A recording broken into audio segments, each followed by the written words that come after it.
자, 17년 3월 고3 학평 때 나왔던 뭐라고 하죠? 3단 논증 지문에 3점짜리 문제인데, 보시면은 여기 오른쪽에 문제 오른쪽에 하나씩 써볼게요. 환위,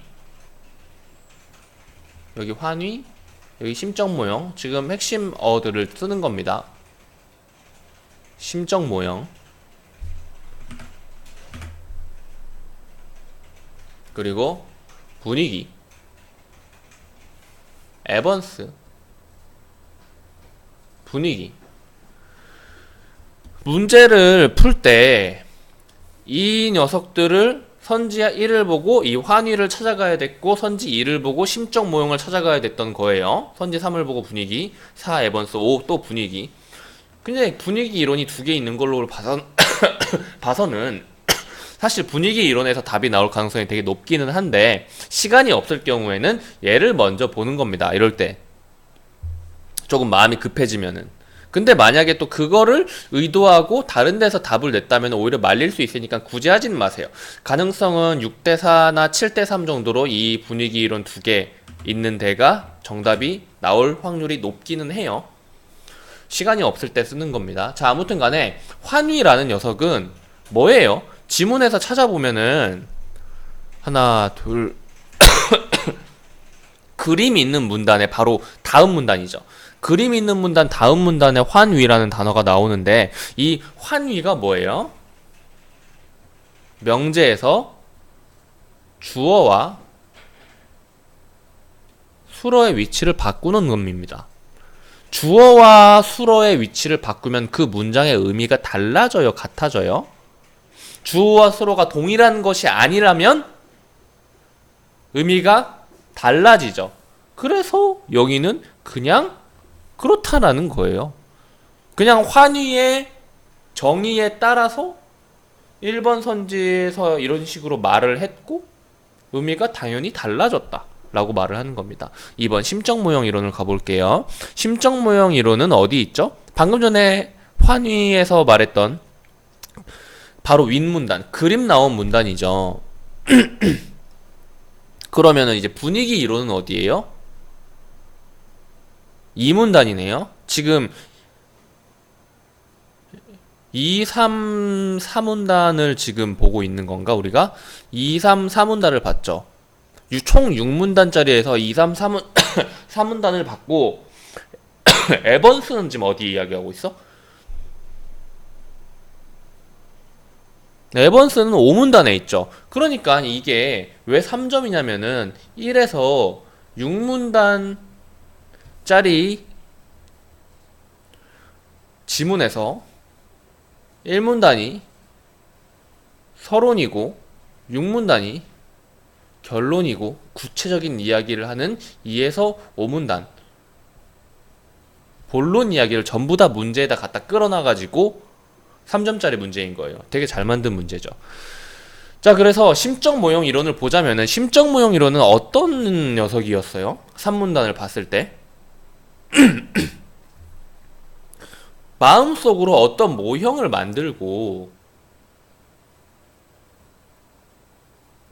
그 결론이 만족스러운지 주의 깊게 살펴본다 그랬죠. 쭉 읽어보면은 어떤 거예요? 결론이 만족스럽다면 반드시 도출된다라고 답할 거라는 거예요. 그런데 이 심적 모형은 이 모형을 모두 다 만들어야 확인을 할 수가 있죠.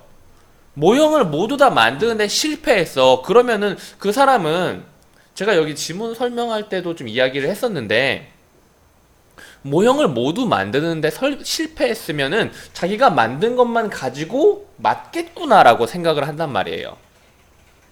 오케이?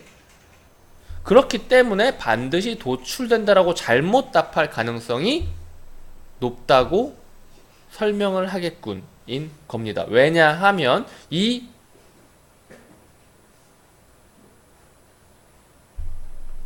3단 논증 자체가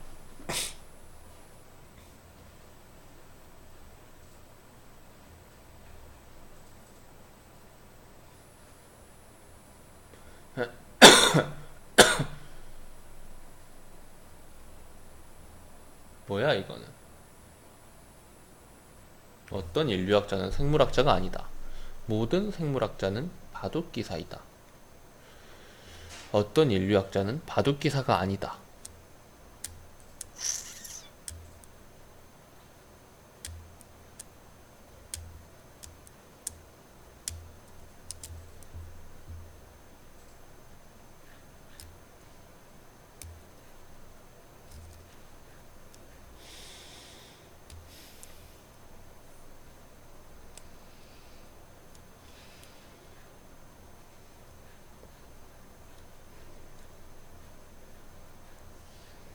그러니까 그런 거죠.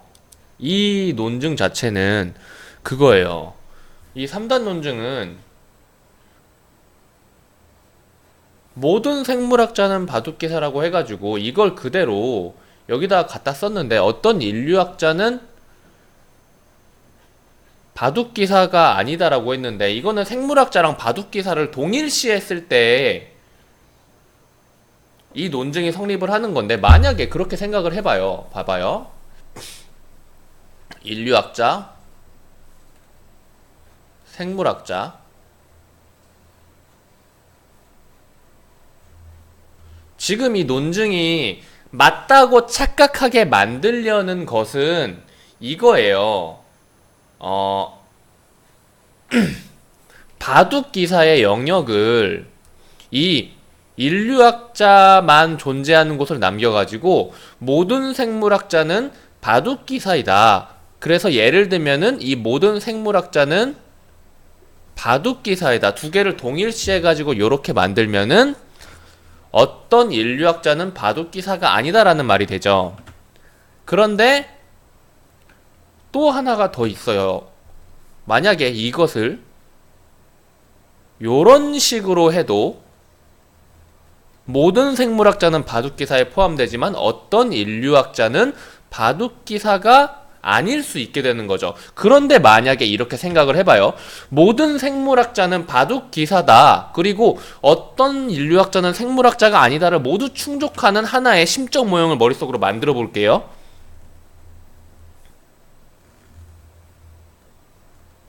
만약에 이랬을 때 어떤 인류학자는 바둑기사가 아니다라는 결론이 맞는 결론이 되냐? 아니죠. 모든 인류학자, 모든 생물학자가 전부 다 바둑기사일 수 있는데요. 이런 심적 모형을 만드는데 실패했다면 이 논증의 결과가 반드시 도출된다라고 말할 수 있을, 잘못 답할 가능성이 있다라는 것이 심적 모형의 뭐라고 하죠? 뭐 단점이라고 해야 되나요? 문제점이라고 해야 되나요?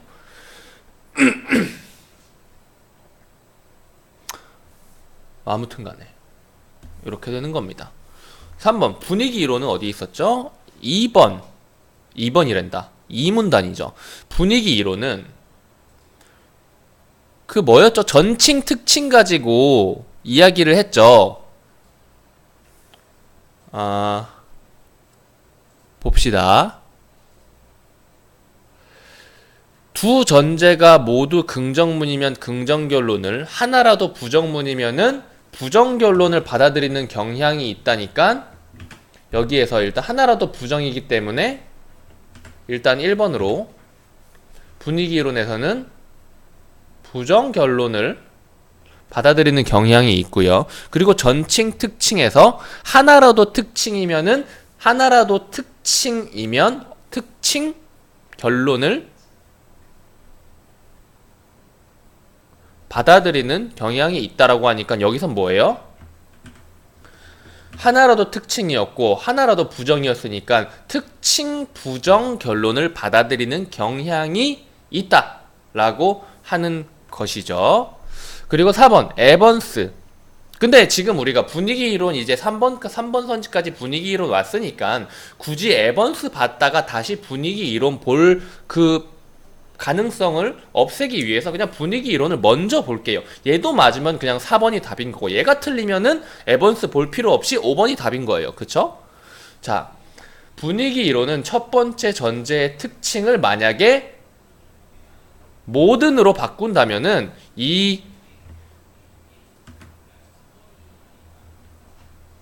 이것은 전칭 결론을 받아들이게 될 것이고요, 사람들이. 그리고 두 번째 전체 뭐야 이거? 아니구나.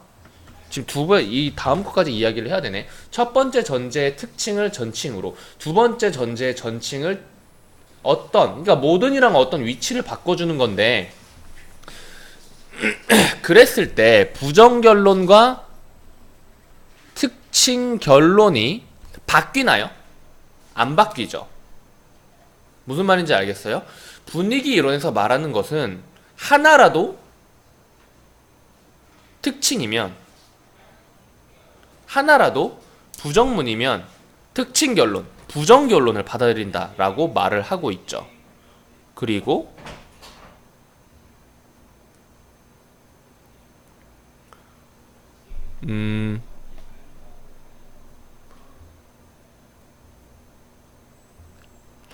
그리고 모두 비슷한 비율로 반드시 도출된다라는 말도 있어요.